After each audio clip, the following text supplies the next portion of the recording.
મારા વાલા દર્શક મિત્રોને મનહર ડી પટેલના જય ભગવાન। છેલ્લે આપણે આંખનો વિડીયો જોયો। આંખના વિડીયોમાં બે પ્રયોગ બતાવ્યા હતા, એક નાગલા દૂધી અને બીજું સરગવાના પાનનો રસ આંખોમાં પાડવાનો। સરગવાના પાનનો રસ આંખોમાં પાડશું તો એક ટીપું સવારે એક સાંજે। ઘણાની ફરિયાદ છે કે ભાઈ એ બહુ લાગે છે અંદર, પણ બજારમાં એક દ્રષ્ટિ નામનું ડ્રોપ્સ મળે છે, એમાં તો ડુંગળીનો રસ ને આદાનો રસ હોય છે, એ તો એનાથી વધારે લાગે છે।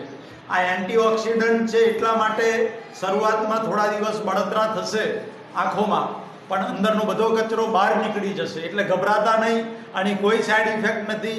હું પણ મારી આંખોમાં રોજ 2 ટાઈમ નાખું છું। બીજું નાગલા દૂધી, નાગલા દૂધીનું દૂધ આપણે આંખમાં નાખીશું તો લાગશે નહીં, એકદમ બરફ જેવી આંખ, એકદમ ઠંડક લાગશે। બધાનો પ્રશ્ન હતો કે સાહેબ નાગલા દૂધી અમને છોડ જોયો નથી, તો જરા ઝૂમ કરજો વિડીયો। એટલે નાગલા દૂધીનો છોડ, એની ઓળખ આ રીતે છે કે 2 પાનની વચ્ચે એક મોગરો હોય છે, એની ટોચ ઉપર, અને દરેક પ્રકારના ઘાસની અંદર આ છોડ થતો હોય છે। ચોમાસામાં સૌથી વધારે થાય છે, એટલે આને બરાબર જોઈ લેજો। આને આમ તોડશો, એની ડાળી તોડશો એટલે અંદરથી આમ દૂધ નીકળશે। આપ જોઈ શકો છો કે આ દૂધ નીકળ્યું છે, અને આ દૂધ જે છે એ દૂધ જ આપણી આંખોમાં, આ હું જે રીતે આંજું છું એ રીતે આ દૂધ આપણી આંખોમાં આજી લેવાનું છે। આ રીતે આંચશો તો મોતિયો અને આંખોના નંબરમાં ઘણો ફાયદો થશે। મોતિયો તો લાખો કિલોમીટર તમારાથી દૂર થઈ જશે। હવે મિત્રો, આજની જે વાત કરું છું, આજે યોગાનો પ્રયોગ લઈને આવ્યો છું, હલાસન। કિડની, પેન્ક્રિયાસ અને આંતરડા અને કમરના મણકા, એ કમર દર્દ, આંતરડા પાછળ પેન્ક્રિયાસ છે, એને તંદુરસ્ત રાખવા માટેનું જે આસન છે હલાસન। યાદ રાખો કે જેને કમરનો પ્રોબ્લેમ હોય, કમર દર્દ હોય, મણકાનો પ્રોબ્લેમ હોય, મણકાની ગાદી દબાતી હોય, ઘસાઈ ગઈ હોય, એમને આસન કરવાનું નથી। આ આસન માત્ર ને માત્ર તંદુરસ્ત વ્યક્તિઓએ જ કરવાનું છે। તમારા જેવા 20-22 વર્ષના યુવાનો, નવી જનરેશનવાળા અત્યારથી જો સવારે 5 મિનિટ, સાંજે 5 મિનિટ આ હલાસન કરશે તો એમને ડાયાબિટીસ એટલે પેન્ક્રિયાસના દર્દ, કિડનીમાં સ્ટોન થવું, કિડનીનું દર્દ છે, અને કમરના મણકા, કમરનો દુખાવો, આ બધા દર્દો લાઈફ ટાઈમ તમને નહીં થાય। આ હલાસન કેવી રીતે થાય એ ડેમોન્સ્ટ્રેશન સાથે હું તમને બતાવું છું। બરાબર ધ્યાનથી આ હલાસનને જોઈ લેજો।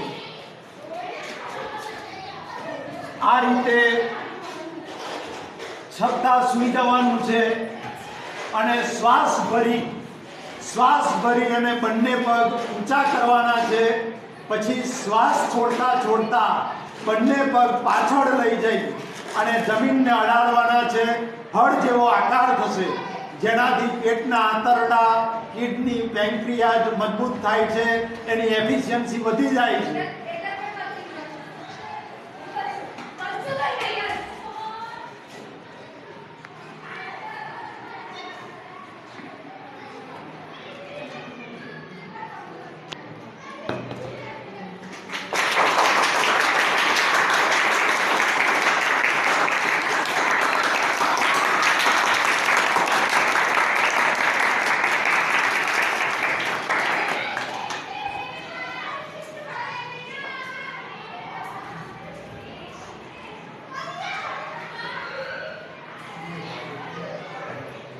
આ રીતે સામાન્ય શ્વાસોચ્છ્વાસમાં રહેવાય એટલો સમય રહેવાનું છે।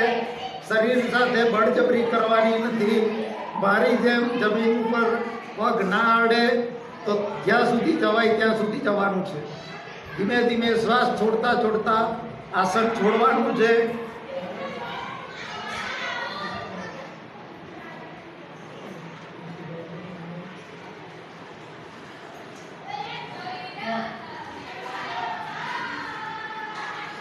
આ રીતે સવારે 5 વખત અને સાંજે 5 વખત કરવાની જો ટેવ પાડી દેશો તમે વિદ્યાર્થી મિત્રો, તો લાંબા ગાળે 50-60 વર્ષની ઉંમરે, 70 વર્ષની ઉંમરે, પાછલી ઉંમરમાં તમને કમર દર્દ, પાચન તંત્રના કોઈ રોગો નહીં થાય.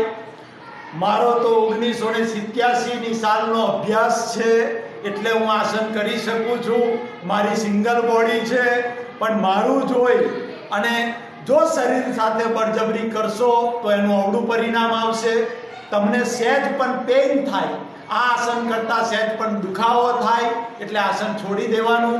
ધીમે ધીમે અભ્યાસ વધારશો અને રોજ ટેવ પાડશો તો મેં જે આસન તમને બતાવ્યું એ પ્રમાણે તમારા પગ જમીન સુધી અડી જશે. અને સૌથી મોટો ફાયદો એ થશે કે જેનું પેટ મોટું છે, ગાગેડી જેવું, માટલા જેવા પેટોવાળા લોકો મેં જોયા છે.